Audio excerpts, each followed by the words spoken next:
ataupun yang menjadi asistennya lah. Saat dia berangkat itu, si WG ini merasa nggak ada yang janggal selama perjalanan malamnya tersebut. Nah terus setelah dia jalan selama kurang lebih 1,5 jam, barulah si WG ini sempat beristirahat ketika dia tiba di daerah Purwakarta.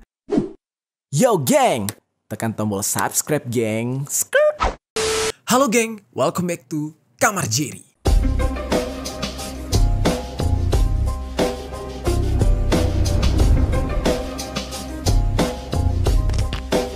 Geng. Oke, kasus yang akan kita ceritakan kali ini asli kacau banget geng. Dan lagi viral banget di medsos. Nah kayaknya beberapa dari kalian udah ngeliat beritanya di media. Ya kasusnya itu adalah insiden kebocoran 20 ton cairan kimia di sepanjang jalan Bandung Barat. Ketika kita mendengar kata cairan kimia aja udah kayak ngeri gitu ya. Dan kalian ingat gak geng? Ketika pelajaran IPA dulu, kita itu diminta untuk hati-hati banget kalau berhubungan dengan cairan kimia. Nah di kasus ini geng, bisa-bisanya terjadi sebuah kebocoran. Dan setelah kejadian bocor tersebut, sisa dari cairan kimia yang berbahaya ini digeser atau dibuang, ditumpahkan ke selokan pembuangan warga atau selokan pembuangan terdekat. Dan gak habis pikir, itu kan berbahaya banget. Nah makanya di dalam kejadian ini, itu semua jadi viral banget dan banyak yang memprotes di sosial media. Netizen banyak yang marah-marah dan bertanya, kok bisa cairan kimia kayak gitu seenak jidat dibuang ke selokan? Dan bagaimana bisa cairan kimia itu juga sampai bocor di sepanjang jalan Bandung Barat? Nah kalau misalkan cairan tersebut bocor berarti ada yang salah dari penanganannya. Atau mungkin ada yang salah dari kendaraan pengangkut cairan tersebut. Nah banyak banget yang mempertanyakan soal insiden ini, sampai pertanyaan gongnya adalah 20 ton cairan kimia bisa bocor dan dibuang ke selokan. Apa jangan-jangan ada unsur kesengajaan dalam insiden ini? Nah nanti kalian bisa nilai sendiri dari ceritanya. Langsung aja kita bahas secara lengkap di Permisi, peristiwa misteri dari berbagai sisi.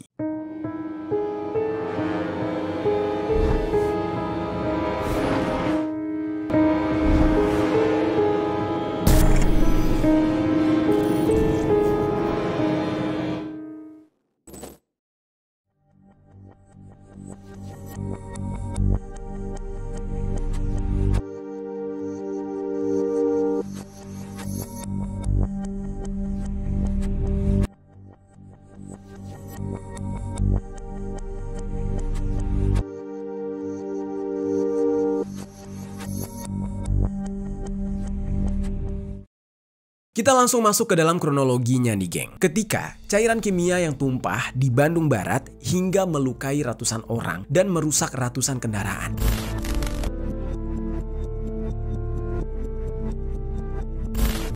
Jadi geng, insiden ini bermula pada hari Senin tanggal 23 Desember tahun 2024 sekitar pukul 21.30. Jadi pada malam tersebut, seorang supir truk yang berusia 24 tahun yang berinisial WG, dengan truknya tersebut dia mengangkut sekitar 20.000 liter cairan kimia.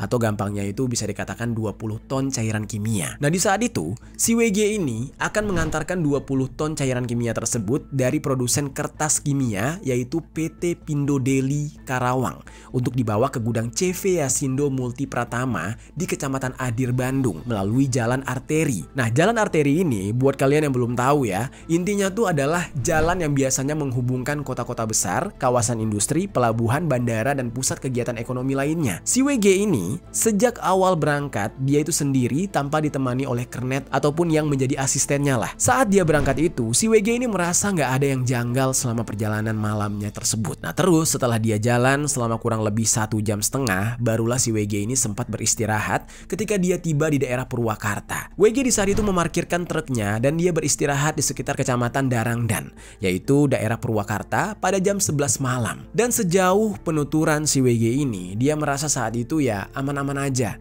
dan tidak terjadi apa-apa. Nah tapi pada saat itu geng, ketika si WG ini lanjut jalan pada pukul 4.30 waktu Indonesia Barat, dia melintasi Jalan Raya Nasional Purwakarta Padalarang dan insiden mengerikan ini pun terjadi. Di saat itu si WG ini tiba-tiba diberhentikan oleh seorang pemotor yang sedang melintas di daerah Kamlung, Cikamuning, Padalarang. Pengendara yang memberhentikan WG ini bilang kalau tangki yang dibawa oleh dia itu bocor sehingga cairan kimianya tumpah ke jalan raya. Dan gilanya adalah ternyata kebocoran ini sudah terjadi sejak si WG ini melintasi jembatan Cigentur, Kecamatan Cikalongwetan. Jadi udah cukup jauh perjalanannya. Dan kebocoran itu terjadi di sepanjang 8 km perjalanannya dia sampai WG ini diberhentikan di daerah Cikamuning tadi oleh si pemotor. Nah jadi selama bocor tersebut di dalam perjalanannya WG ini nggak sadar, nggak tahu sama sekali. Lalu barulah kejadian ini pun direkam dan viral di media sosial. Dan pertama kali viralnya itu adalah di akun X. Ini kalau sepencarian gua ya, titik viralnya itu dari akun radio PRFM atau @PRFM News, dan ya banyak banget yang mention atau membalas postingan tersebut. Akun radio PRFM ini mengabarkan kalau pada jam 10:45 pada hari Selasa tanggal 24 Desember tahun 2024 ada sebuah truk bermuatan kimia jenis remover itu jebol. Nah dari jenisnya aja remover ya. Remover itu ya nge-remove atau menghilangkan atau bikin sesuatu tuh jadi hilang tipis bersih gitu. Jadi cukup tajam gitu cairan tersebut. Postik jebol Baraya, wilayah Cikamuning. Jebolnya itu di area sepanjang Cikamuning sampai ke Warung Domba. Dan akun ini menghimbau para pengendara untuk yang lewat di jalur itu untuk mencari jalan lain. Dan dari video yang ditampilkan oleh si akun radio ini, terlihat kalau memang ada truk tangki dengan membawa cairan atau air yang kita sudah tahu itu adalah cairan kimia. Dan cairan kimia yang tumpah tersebut dialiri ke selokan terdekat. Nah, seketika hal tersebut jadi ramai banget di postingan yang isinya netizen yang pada marah-marah dan sampai panik beneran akibat cairan kimia yang tumpah dan dialirkan ke selokan. Nah, tidak lama kemudian setelah netizen ini marah-marah, akhirnya apa yang menjadi amarah dari netizen ini mulai menjadi kenyataan. Mulai banyak korban-korban yang bermunculan akibat dari bocornya cairan kimia tersebut. Seperti salah satunya ya, ini ada sebuah akun yang dia mengeluhkan mobilnya langsung rontok warnanya gara-gara kecipratan dari cairan kimia tersebut. Nah, seperti yang aku katakan tadi, ini cairan tuh cairan remover, penghilang. Mau kena cat kek, mau kena apa gitu bakal hilang. Dan berdasarkan penuturan dari salah satu korban tersebut, lewat tweet di X-nya, sepanjang perjalanannya di jalan itu, banyak banget pemotor yang kecelakaan sampai jatuh. Dan sempat juga gua menemukan sebuah video nih, orang yang terkena cairan tersebut itu jadi kayak melepuh gitu kulitnya geng. Jadi ngeri banget. Kebanyakan orang yang terdampak sama cairan tersebut itu rata-rata pada mengeluhkan mata mereka perih, gatal-gatal, serta mengalami luka bakar. Jadi ini bukan kejadian yang biasa-biasa. Singkat cerita geng, karena gue penasaran, gue carilah berita tentang orang-orang yang mengadu kalau mereka ini menjadi korban. Dan totalnya ternyata sampai 104 orang yang mengalami kecelakaan dan terluka akibat dari cairan kimia tersebut. Dengan 4 diantaranya sampai luka berat. Dan berdasarkan pemeriksaan petugas kesehatan, mayoritas dari korban cairan kimia ini mengalami perih pada bagian mata hingga kulit mereka melepuh. Kurang lebih sama kayak video korban yang ini nih. Tuh, coba kalian lihat.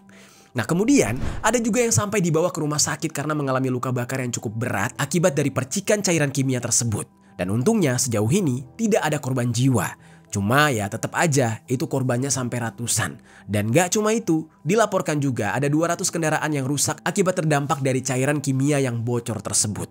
Nah, kerusakan pada ratusan kendaraan itu didominasi karena cairan kimia yang menempel pada kendaraan hingga tidak bisa dihilangkan, dan juga ada di mesin kendaraan yang membuat mesin kendaraan sampai mati akibat cairan kimia tersebut.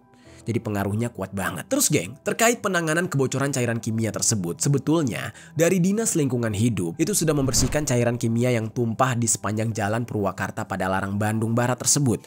Di saat itu, pihak Dinas Lingkungan Hidup dengan langkah cepat mengambil tindakan dengan menggunakan deterjen dan semacam cairan untuk reaksi netralisir gitu untuk bisa membersihkan cairan kimia berbahaya tersebut. Cara ini digunakan untuk menghilangkan efek licin dari bahan kimia agar tidak banyak korban yang tergelincir dan jatuh. Dan ini sebagai langkah tanggap darurat dari pemerintah. Nah, kalau menurut koordinator grup kimia analitik yang bernama Andreas, cara yang dilakukan oleh Dinas Lingkungan Hidup di Bandung tersebut juga bisa diterapkan seperti itu asalkan tidak merusak lingkungan. Nah, jadi apa yang sudah dilakukan oleh Dinas Lingkungan Hidup sebenarnya sudah tepat, tapi mungkin kurang efektif. Pasti dari sini kalian udah bertanya-tanya nih, apa sih sebenarnya cairan kimia yang bocor ini?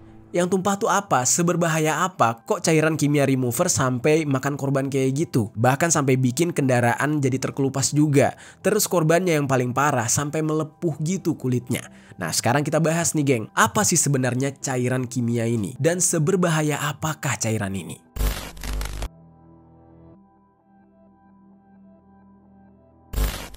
Jadi geng, usut punya usut, ternyata cairan kimia tersebut merupakan cairan caustic liquid, yang mana ini disebut juga sebagai natrium hidroksida atau yang biasa dikenal oleh masyarakat luas dengan istilah soda api. Nah, ini soda api ini tajam banget ya, karat aja rontok geng. Apapun yang ada karatnya tuh jadi bersih kinclong dengan soda api ini. Kalau cat itu bakal melepuh, bakal ngelotok lah. Nah, soda api ini menurut keterangan yang gue baca dari Media Tempo, bentuknya itu seperti air bening dan tidak berbau. Biasanya digunakan untuk kegiatan industri. Dan yang perlu disoroti dari soda api atau natrium hidroksida ini adalah dia itu selain berbahaya untuk bagian luar kulit, kalau sampai tertelan itu saluran pencernaan kita bisa melepuh, pecah, dan ya pokoknya hampir terluka lah. Dan soda api ini juga punya sifat korosif geng. Jadi bisa merapuhkan apapun. Nah, sifat korosif ini biasanya merusak, menghancurkan bahan-bahan lain melalui reaksi kimia, termasuk dengan besi. Besi aja bisa kayak gitu, apalagi tubuh kita manusia. Dan ketika soda api ini bersentuhan dengan bahan organik seperti kulit atau jaringan tubuh manusia, atau bahan anorganik seperti logam, dia dapat menyebabkan kerusakan yang serius, gak main-main. Nah, makanya para korban tersebut kendaraannya pada ngeletek, terkelupas, bahkan sampai langsung karatan gitu geng. Sementara kalau terkena ke manusia, matanya bakal perih karena memang agak gimana gitu ya, kayak panas gitu hawanya dan gatal-gatal, bahkan sampai ada luka bakar. Nah, ini ngeri banget geng. Dan karena itu makanya cairan berbahaya ini masuk ke dalam B3, yaitu bahan beracun dan berbahaya. Kategorinya B3. Terus geng, satu lagi yang paling penting banget buat diperhatikan soal soda api ini. Karena cairan soda api ini punya pH yang tinggi, jadi kalau di pelajaran IPA ya, waktu kita sekolah dulu tuh, air minum kita itu kan biasanya punya pH 6-8.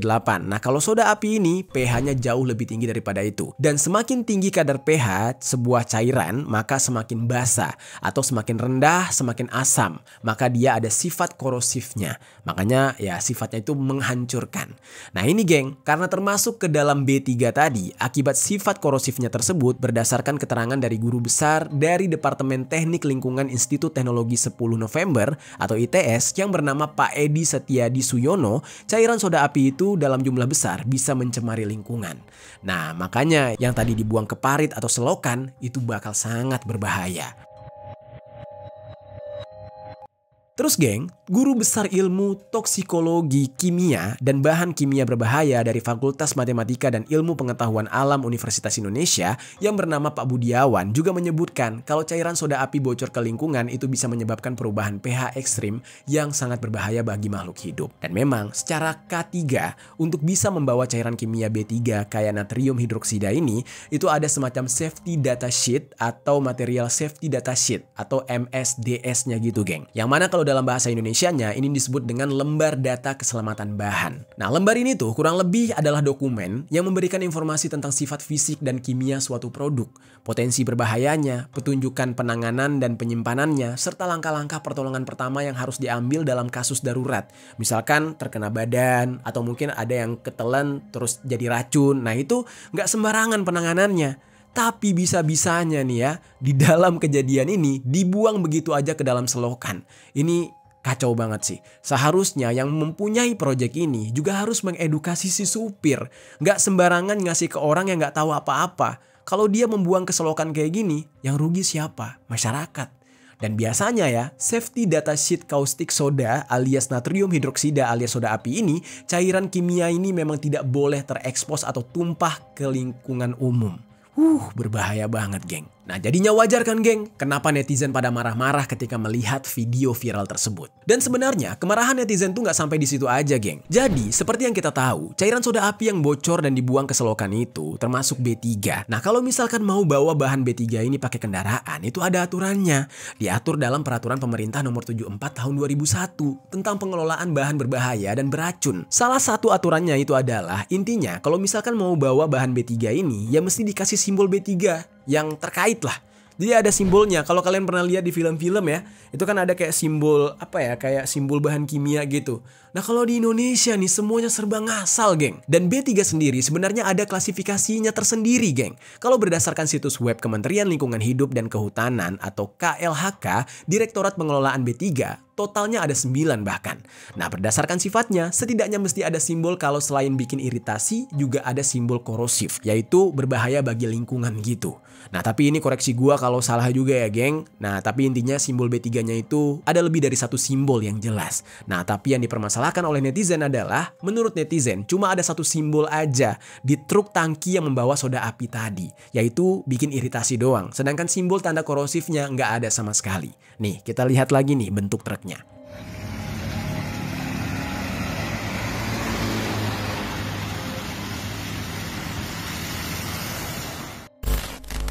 Dan ini nih beberapa komen netizen juga nih. Jadi kayak apa ya, banyak orang yang kesel banget dengan kejadian ini. Nah salah satunya ada dari user Yufu ini. Dia bilang bisa-bisanya truk tangki kimia nggak ada stikernya. Nah terus ada juga nih dari user yang satu ini yang menyoroti truknya itu cuma ada stiker tanda seru aja. Bahkan ada juga yang bilang kalau tangkinya itu mirip kayak tangki sedot WC. Jadi bener-bener nggak proper banget. Nah terus geng, kembali lagi ke insiden kebocoran tadi. Kalian masih ingat kan geng, kalau gara-gara kebocoran tersebut makanya cairan kimianya atau cairan soda api tadi dibuang ke selokan. Nah, kebayang nggak tuh geng? Ada cairan kimia berbahaya dan beracun yang jelas-jelas bisa mencemari lingkungan dan mengalir ke rumah-rumah warga. Tapi, ya dibiarkan kayak gitu aja. Apa nggak ngeri gitu geng? Kalau ada ikan, kalau ada bocah-bocah yang tiba-tiba main di dalam parit tersebut, gimana gitu? Dan karena semengerikan itu, makanya banyak banget netizen yang marah-marah karena melihat penanggulangan kebocoran cairan kimianya malah dibuang kayak gitu aja. Tidak dianggap berbahaya dan ya terkesan sepele. Nah ini gue kasih lihat komen-komen kemarahan netizen geng. Nih coba kalian lihat. Di situ kalian bisa baca ya. Ini ada yang marah karena di lab aja itu nggak boleh buang bahan kimia sembarangan. Ini masa dibuang gitu aja ke got, yang ditakutkan bakal ngalir ke sekitaran sawah terus berpengaruh kepada pertanian. Ada juga netizen yang bernama Dendi Laksono, yaitu seorang jurnalis yang suka bikin film dokumenter investigasi. Nah Dendi Laksono ini juga sampai bilang hidup dan mati di Indonesia kayak undian. Soalnya bahan kimia berbahaya dengan volume sebesar itu berkeliaran di jalan padat penduduk dan diangkut dengan kendaraan standar sedot tinja.